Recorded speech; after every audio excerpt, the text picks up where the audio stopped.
Iga, nakabantay ang unang balita sa mga terminal at pasyalan ngayong Lunes Santo. Nasa Batangas Port si Dano Tingkungko, bantay na iya terminal si Bam Alegre, habang nasa terminal sa Cubao, Quezon City si James Agustin.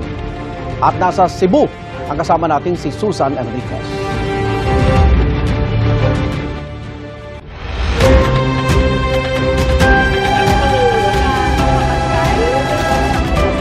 Wala na naman ho dito.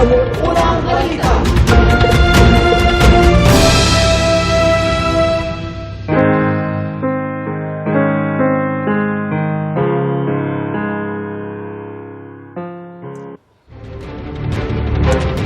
Hindi pa siksikan pero patuloy ang pagdating ng mga pasahero sa Batangas Port.